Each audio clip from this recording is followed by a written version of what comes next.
Ooh, yeah, that's right. 1954. In today's video, we're going to be turning this into a size 6 coin ring. And to do that, I got to take it out of this fancy little packaging. I'm going to set my camera down and we're going to get into it. All right, let's make a coin ring. So, you might be asking, why do you have this quarter in this fancy little packaging? Well, before 1965, quarters were 90% silver. So, if you can get a quarter from 1964 or earlier, it's going to be 90% silver. So what we're going to do with this is we're going to cut a half-inch hole into the center of it with this tool right here. This is my recommended center punch tool for quarters. If you'd like to check out my recommended coin making tool list, just go to coinringmaker.com, and the landing page for that will be my recommended tool list. So what we're going to do is we're going to pop our quarter in here, and we're going to go down to the floor and punch this through. I'll get my handy hammer, and we'll just drive this right through this coin.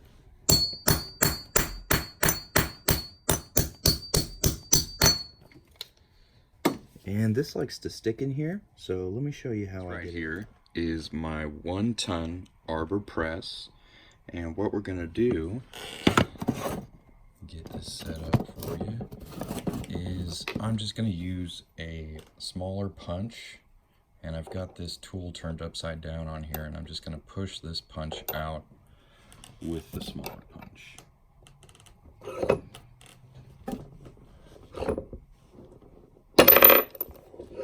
Nice and easy, and there is our quarter with a nice hole in the middle.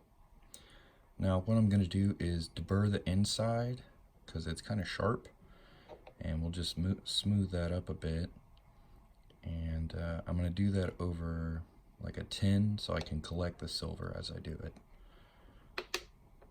So I've got everything set up here. This is my little bag of silver centers, and this is my little bag of silver deburring scraps. So what I'm going to do is I'm going to take this quarter and I'm just going to deburr the inside cut edge. And I'm sorry if my hand gets in the way. This is difficult to film, but basically what we're going to do is just use this tool to make the edge we just cut nice and smooth, because it's pretty sharp. Because those punches do a pretty good job of cutting straight through it, and when they do that, they make a sharp edge. So we're just going to get rid of that edge on both sides. Make the inside hole of this coin nice and smooth.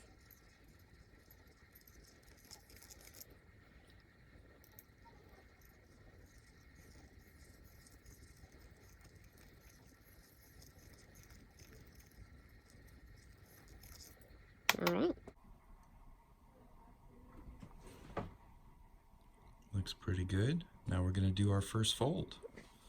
And to do that, we can just go right back over here to the arbor press. And we're going to use what's called a doming block and a folding ball. And on your doming block, I'll zoom out here a little bit, you're going to want to find the one where it just fits the quarter just right. And then when you're folding your coin, you want the part you want on the outside of the coin facing down. So we're going to put the date facing down. We're going to put this folding ball on top and make sure it's nice and flush and even all the way around so that it folds evenly. And let me try and get you see this real nice. All right. We're just going to apply pressure and fold the coin. And that's the first fold. And I like to use a folding ball on the first fold to keep it nice and uniform. I have a lot less chances of it running away or stretching ununiformly using this ball and doming block method. But I do fold it again, and to do that I use this 17-degree die right here and a 17-degree cone. I'm going to drop the camera down to watch that. It's going to be down here. Yep. And we'll just place our coin in that die, and this is just going to fold it a little bit more. So look at the angle of the incline we have right now, and it's also going to open up that hole just a little bit. This is where I get the most kind of runaway or uneven stretching, so you really want to make sure you've got everything lined up. And if you notice it getting off, you want to fix it. There we go. Now that's really starting to look like a ring. And after this step, I do get a little bit of wobble in it, so I will put it on the 1-ton press here and just get another quarter and apply some pressure on both sides of it, just to kind of flatten it out.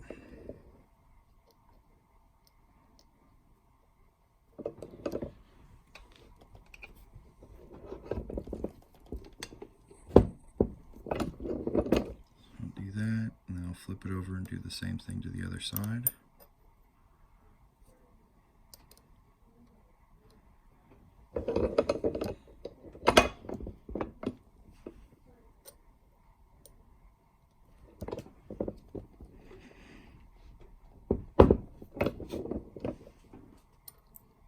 Looks like we've still got a little bit of unevenness here. I'm really gonna have to apply some elbow grease.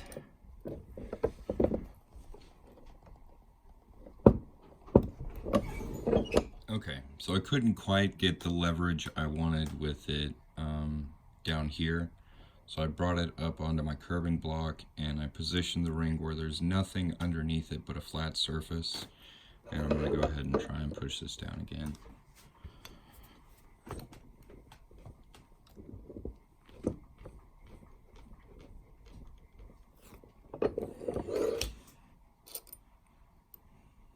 Alright. Still a little wobble in it. But I'm going to go ahead and start stretching this ring out because it's good enough. Should be alright. And to do that, I'm going to use my Rathburn ring stretcher. Grab that real quick. But since this is a really nice silver ring, I'm going to go ahead and wrap it up in some of this tape. And to do that is not a lot of fun. It's one of my least favorite parts of coin ring making. It's a bit tedious, but really you just want to make sure you can you just cover the inside of the ring really good, because that's where most of the pressure is going to be. And you just kind of guide this through here.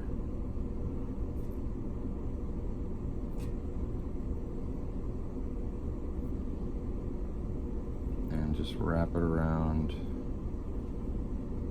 Kind of overlap on the lip a little bit.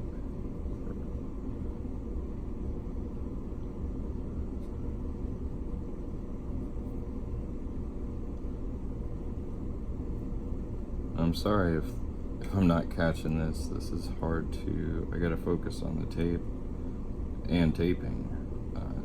And I cannot see my camera while I do this. So I have no idea if I'm catching what I'm doing. But I hope I am.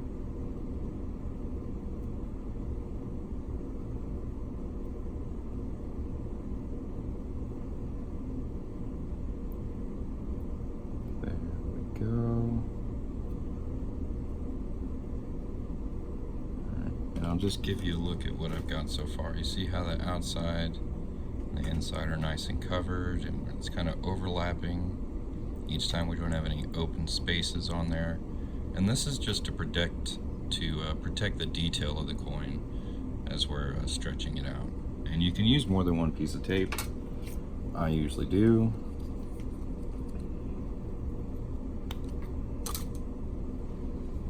We'll just pass this through here and finish this up.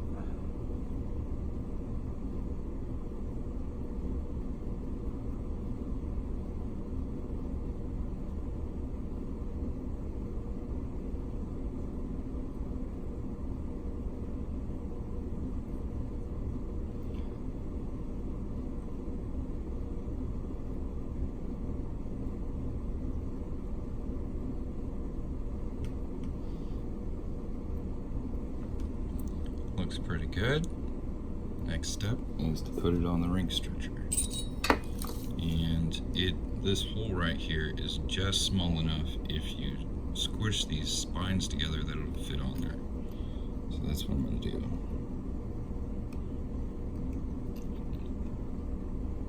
And then we'll go back down to the floor and hammer this a bit and stretch it out. All right, so we've got our Rathburn little footstool here, and we've got our coin ring on here, and it's nice and even with the first lip, and we're just going to hammer this down all the way.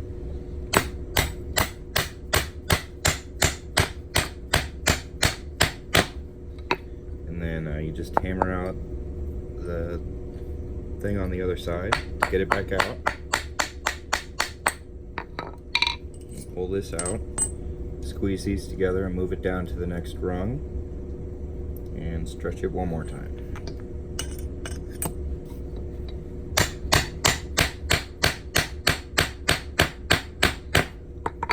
And this is about as far as I stretch.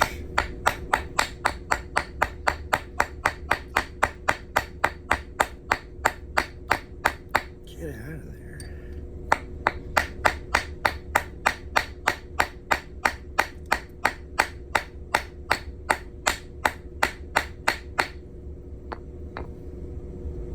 I guess we got some tape tangled up in the stretcher, so this thing doesn't want to let go.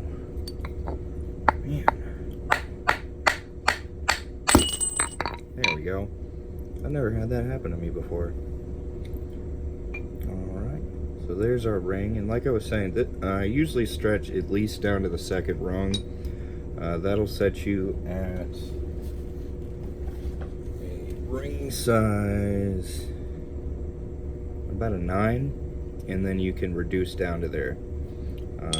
Let's take this tape off and reduce our ring.